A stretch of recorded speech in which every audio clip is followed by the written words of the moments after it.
वो आ गया टाइगर, वो आ गया।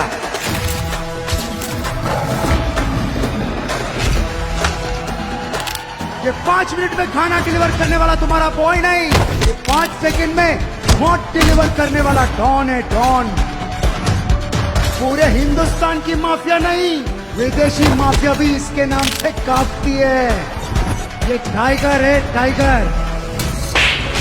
सपने से बाहर आओ और बताओ तुम कौन हो। मैं कुछ नहीं जानता, मैं कहाँ से आया। छी छी छी, शेम ऑन यू बहना। कब तक इस फटीचर के साथ बेडरूम में पड़ी रहेगी? बाहर आ जा, दादाजी तेरा इंतजार कर रहे हैं। मुझे नहीं पता ये लड़का कौन है। ये झूठ मत बोल। इस लड़के का नाम जो भी हो, लेकिन तुझे इस लड़के से शादी करनी होगी।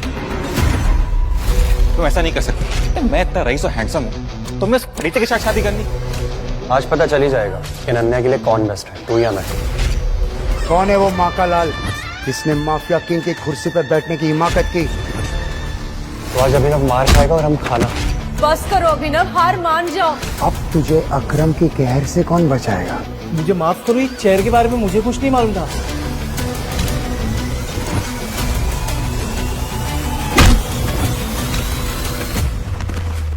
ऐसा पंच तो कोई प्रोफेशनल खिलाड़ी ही मार सकता है। ये अभिनव जरूर कुछ छिपा रहा है। रात जल्दी चलाओ ना। टाइगर, मैंने तुम्हें पहचानने में गलती कर दी बेटा। अरे अकरम अंकल, आप इस फटीचर के सामने हाथ क्यों जोड़ रहे हैं? अरे ये तो साला फटीचर। साला किसको बोला बे?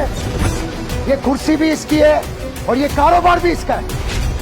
मैं सपना तो नहीं देख रही ना? ये है हमारे माफिया किंग का असली मालिक, हमारा टाइगर। तो ये है रियल टाइगर। आपने ओह माय गॉड। आखिर क्यों अभिनव के आगे अकरम जैसे खतरनाक डॉन ने घुटने टेक दिए? क्यों अकरम अभिनव को कह रहा था टाइगर? और अब क्या नया मोड़ लेने वाली है अभिनव और टाइगर की कहानी? अभिनव अनन्या के घर जमाई बनकर रहता था और अपनी पत्नी अनन्या के अलावा सास, साले और नौकर की भी गालियां सुनता था। अरे ओ घर जमाई, जल्दी बाहर निकलना, बाथरूम साफ करके बाजार जाना है राशन लाने। अभिनव को पता था कि ये नौकर घर का पुराना नौकर है, जिसकी इज्जत घर में अभिनव से कई गुना ज्यादा है। जी रघु भैया। जा भाग के बाजार जा और राशन लेके आ। और सुन, आज अनन्या मैडम का वो ऑफिस वाला दोस्त चिराग आने वाला है। अरे वही जिसके साथ लेट नाइट आती है। पति है ना तू उसका, है?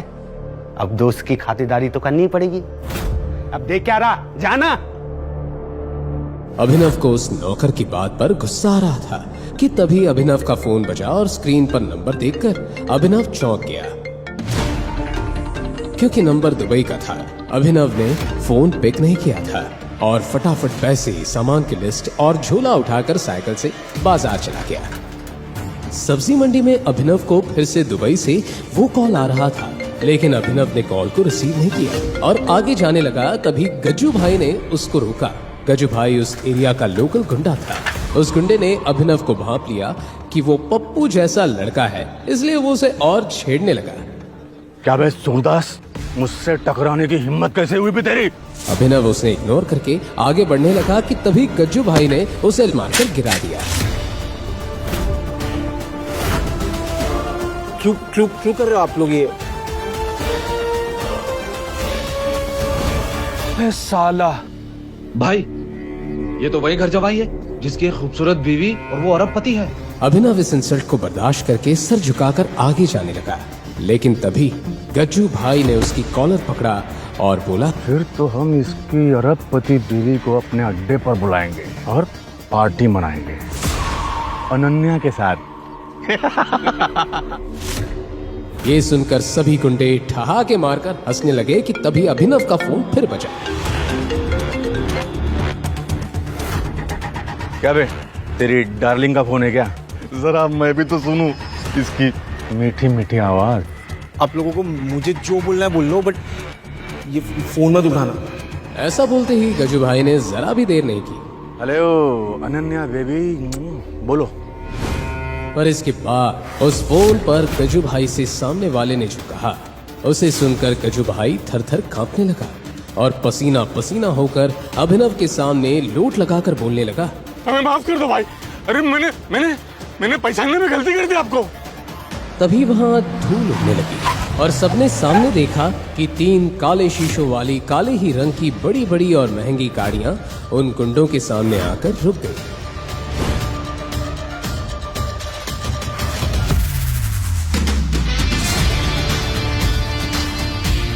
बोला था ना फोन मत उठाओ, उनको लोकेशन मालूम पड़ गई मेरी। हाँ काजल। हे अनन्या, तुम खंडाला अकरम सर की पार्टी में आ रही हो ना? वहाँ पे हमारे कॉलेज के सारे फ्रेंड्स आ रहे हैं। नहीं यार, मेरा मूड नहीं है, I am not coming. Ananya, mafia king Akram sir का इनविटेशन है, ना कहने का तो सवाल ही नहीं उठता। तुझे आना ही है और हम सब अपने अपने हस्बैंड के साथ आ रहे हैं। और तुझे ना अपने उस घर जमाई को भी साथ लाना है। तुझे उससे छुटकारा पाने का मौका मिल जाएगा। क्यों? क्योंकि वहाँ पे माफिया वर्ल्ड के कई लोग आने वाले हैं। यस, अभिनव को रास्ते से हटाने का ये सही मौका है। चल ठीक है, आ जाती हूँ, लेके आऊंगी उस निकम्मे पति को मेरे साथ।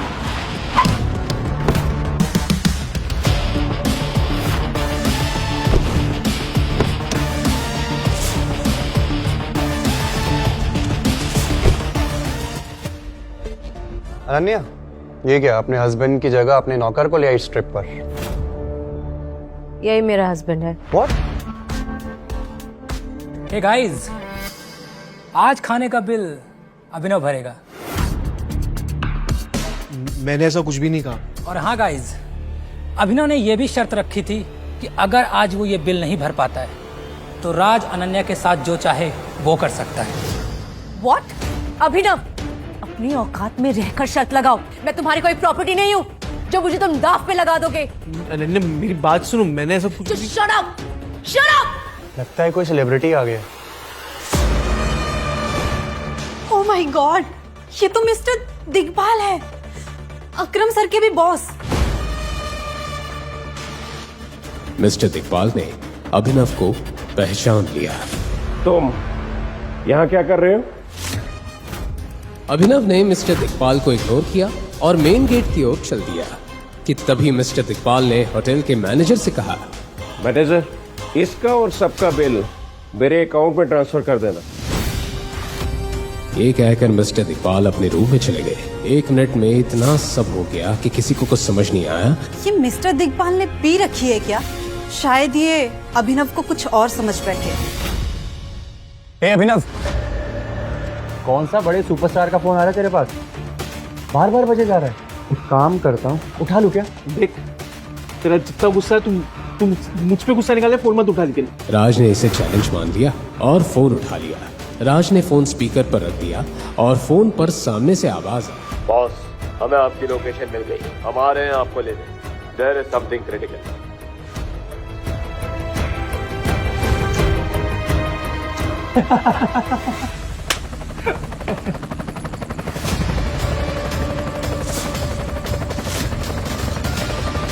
अरे ये तो करोड़ों का हेलीकॉप्टर है, ये अभिनव की टैक्सी का है। इसके बाद अभिनव ने फोन पर कुछ कहा और हेलीकॉप्टर वहां से चली गई। तुरंत एक टैक्सी आकर अभिनव के सामने खड़ी हो गई। अबे खोदा पहाड़ और निकली चुईया। वही मैं कहूँ, इतने महंगे हेलीकॉप्टर में ये बैठेगा। देख, टैक्सी आ गई इसकी। पर दुबई से बार बार आ रहे फोन और ये महंगी कार्स और हेलीकॉप्टर एक ऐसा राज खुलने वाले हैं जिसे जानकर आपके ही रोंगटे खड़े हो जाएंगे।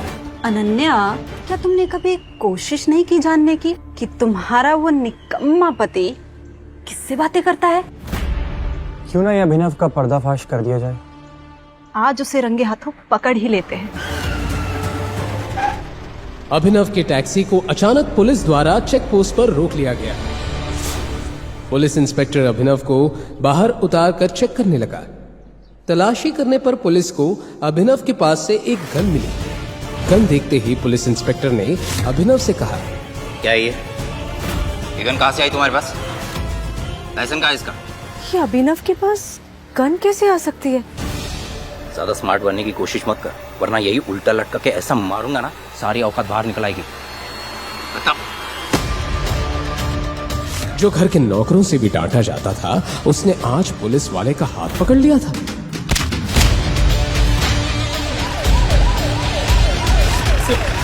इन पर क्यों हाथ उठाया? ये अभिनव की कमिश्नर तक पहचान है। तुम्हें अपनी नौकरी से प्यार है या नहीं? किसने पकड़ा इनको?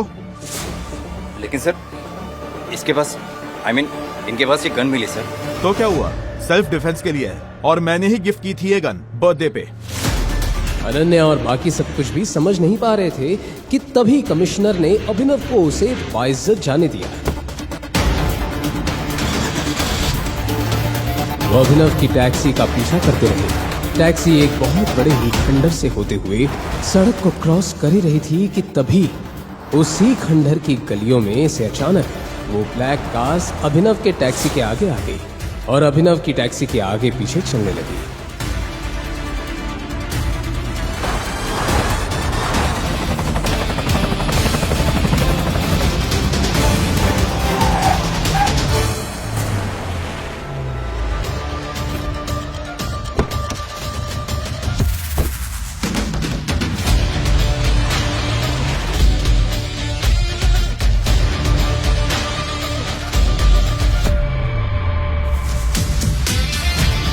Oh my God! क्या है अभिनव का दुबई से कनेक्शन और क्यों आ रहा था अभिनव को दुबई से कॉल? क्यों कमिश्नर ने दी थी गरीब अभिनव को गन? आखिर क्या होने जा रहा है इस सनसनीखेज कहानी में और कितने राज खुलने बाकी हैं?